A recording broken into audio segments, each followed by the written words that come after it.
미국이 결국 이 서방 세계가 지원한 장거리 미사일의 러시아 본토 타격을 허용했습니다.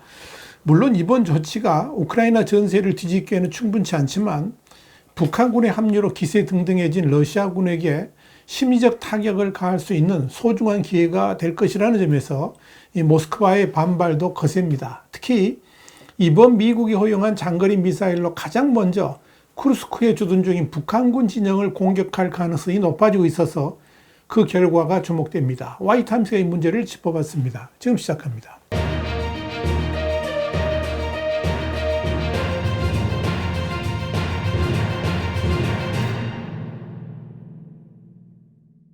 로이터 통신은 현지 시간으로 18일 조 바이든 미국 정부가 우크라이나의 러시아 본토 공격 시 미국이 지원한 육군 전술 유도탄 체계, 그러니까 에이테크럼스 장거리 지대지 미사일의 사용을 허용했다 그러면서 이는 우크라이나 러시아 갈등에 대한 워싱턴의 정책에 상당한 반전을 의미한다, 이렇게 보도했습니다. 로이터는 이어서 이번 조치는 도널드 트럼프 당선자가 1월 20일에 취임하기 2개월 전에 이루어졌으며 볼로디미르 젤렌스키 우크라이나 대통령이 우크라이나 군대가 국경 멀리 떨어진 러시아 군사 목표물을 공격하기 위해서 미국 무기를 사용할 수 있도록 허용해달라고 수개월간 간청한 데 따른 것이라 그러면서 이런 변화는 주로 러시아가 북한 지상군을 자국 병력에 보충하기 위해 배치한 데 대한 대응으로 이루어졌으며 이런 사태는 워싱턴과 키우에서 경각심을 불러일으켰다라고 전했습니다. 결국 이번 미국의 장거리 미사일 사용 허용 결정이 북한군의 전쟁 개입이 직접적인 원인이 되었다라고 밝힌 겁니다. 미국은 그동안 북한군의 우크라이나 전쟁 개입이 확인된다면 장거리 미사일의 우크라이나 사용을 허용할 것이다, 이렇게 경고를 해왔었습니다. 그동안 미국은 확전을 우려해서 우크라이나에 미국이 제공한 미사일 중 사거리가 50마일, 그러니까 한 80km인 고성능 포병 로켓 시스템 하이마스까지만 사용을 허가해 왔습니다. 이날 조치로 우크라이나는 사거리가 190마일, 그러니까 304km에 이르는 육군 전술 미사일 에이테크럼스를 발사할 수 있게 됐습니다. 여기에 대해서 젤렌스키 대통령은 공격은 말로 하는 것이 아니다 그러면서 장거리 미사일로 우리의 의지를 밝히게 될 것이다, 이렇게 말을 했습니다. 그렇다면 우크라이나가 미국산 에이테크럼스를 첫 번째로 사용할 표적지는 어디일까요?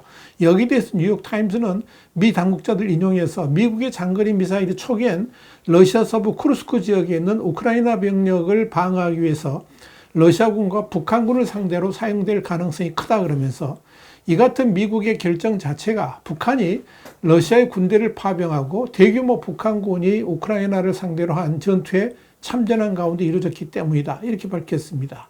실제로 익명의 미국 당국자들은 바이든 대통령이 에이테크럼 사용을 허가한 이유는 러시아가 전쟁에 북한군을 투입한 것에 대한 대응이라 그러면서 에이테크럼스가 전황을 근본적으로 바꿀 것으로 예상하지는 않지만 이번 정책 전환의 목표 중 하나는 북한에 병력을 더 보내서는 안 된다는 메시지를 보내기 위한 것이다, 이렇게 설명했습니다.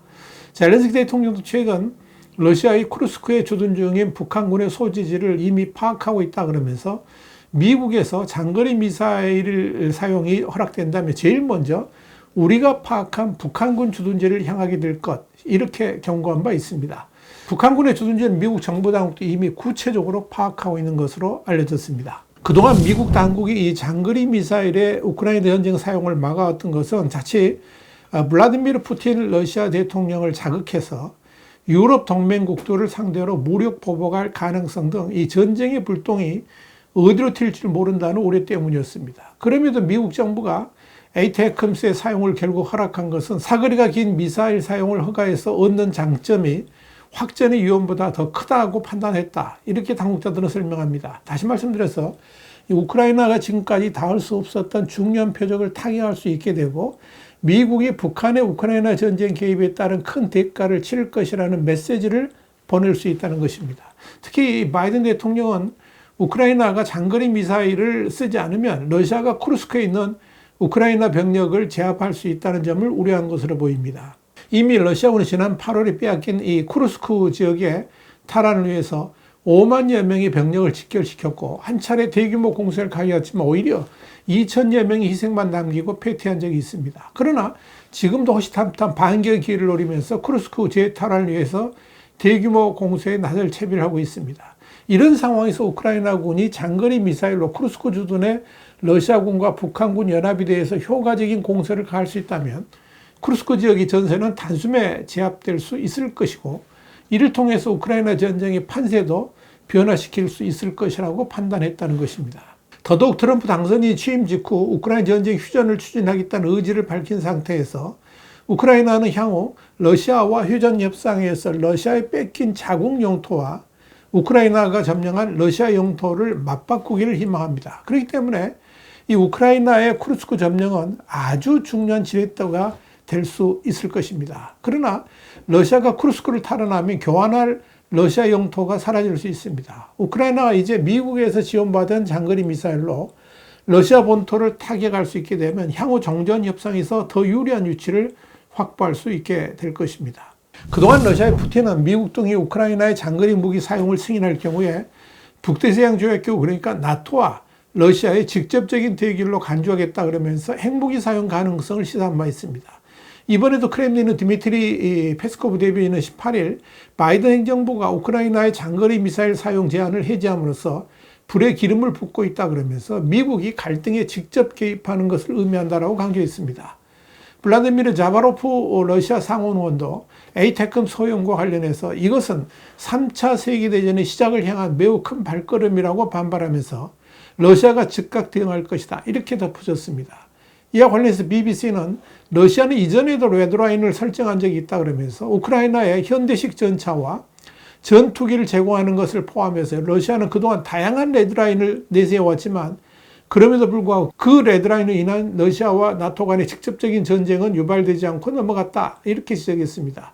이런 측면에서 뉴욕타임스는 미국 정부는 이번에도 러시아의 보복 가능성은 낮은 것으로 보고 있다고 언급한 겁니다. 에이테크스 세계 최대 방산기업인 록히드 마틴이 만든 전술 지대지 미사일입니다. 뉴욕타임스는 모델에 따라 최대 170kg의 무게의 폭탄을 탑재해서 약 300km 떨어진 표적을 타격할 수 있다 그러면서 에이테크스는 포병 로켓 시스템보다 대기권으로 더 높이, 더 멀리 비행하며 훨씬 빠른 속도로 지상으로 떨어진다라고 설명을 했습니다. 뉴욕타임스는 이어서 에이테크스는 미국이 우크라이나에 제공한 이동식 발사대인 하이마스에서 발사할 수 있고 영국과 독일에서 지원한 다연장 로켓 발사대 M270에서도 쏘아 올릴 수 있다 그러면서 이 때문에 에이테크스로 목표물을 타격하고 재빨리 다른 지역으로 이동할 수 있는 강점을 가지고 있다고 소개를 했습니다. 그렇다면 임기를 맞춰가는 바이든 정부의 이번 결정에 대해서 트럼프 당선인은 어떻게 반응할까요? 여기에 대해서 BBC는 트럼프 당선인의 반응이 어떨지는 아직 알 수 없지만 트럼프의 아들 도널드 트럼프 주니어는 SNS에 군산 복합제는 아버지가 평화를 만들고 생명을 구할 기회를 갖기 전에 3차 세계대전을 일으키고 싶어하는 것 같다라고 적었다, 이렇게 보도했습니다. 그러나 국가안보보좌관으로 지명된 마이클 월츠는 미국이 러시아가 협상하도록 강요하기 위해 우크라이나에 대한 무기 공급을 가속화할 수 있다고 주장했습니다. 당연히 에이테크스의 사용에 찬성의 입장을 밝힌 것입니다. 이와 관련해서 CNN은 분석 기사에서 바이든 대통령의 이번 결정으로 도널드 트럼프 대통령 당선인이 물려받을 전쟁의 위험성이 커졌다, 이렇게 진단했습니다. CNN에 이어서 바이든 대통령은 그동안에 우크라이나가 무기 지원을 요청할 때마다 결정을 보려다가 우크라이나에서 그 요청을 거두는 듯한 모습을 보일 때야 이를 승인하는 모습을 보였다 그러면서 우크라이나가 고속기동 포병 로켓 시스템, 그러니까 하이마스나 에이브럼스 전차, F-16 전투기 등을 요청할 때마다 처음에는 거절하고 변명을 늘어놓다가 너무 늦은 것 아닌가 하는 시점이 뒤늦게 허가하는 양상이었다라고 꼬집었습니다. 한마디로 이번 에이테크스 사용 제한 해제 역시 비슷한 우려가 나온다 하는 것이 CNN의 지적입니다. CNN은 바이든 정부의 입장에서 보면 이번 결정은 긴장고조에 대응하는 또 다른 긴장고조 행위지만 상징성이 매우 크다는 점에서 오랫동안 결정이 미뤄진 사실로 인해서 이번 조치의 강력함이 더 부각됐다라고 분석했습니다. CNN은 그러면서 트럼프 당선인은 자신이 평화를 이야기할 수 있다고 생각할지 모르지만 그가 물려받을 것은 오히려 훨씬 더 심각한 위기로 치닫고 있는 전쟁이다, 이렇게 지적을 했습니다. 에이테크스의 사용이 허락되면서 가장 먼저 치명타를 입을 대상자가 북한군이 될 가능성이 높아졌습니다. 우크라이나의 이번 공격은 상징성이 매우 큰데다가 국제적인 이슈를 유발할 수 있어서 매우 효과적인 조치라고 판단할 가능성이 높습니다. 아직까지 후방에 머물러 있어서 별다른 피해를 입지 않은 북한군의 치명적 손실도 이제 초입기에 들어섰습니다. 화이트하임스 국제정세 분석의 주북이었습니다. 감사합니다.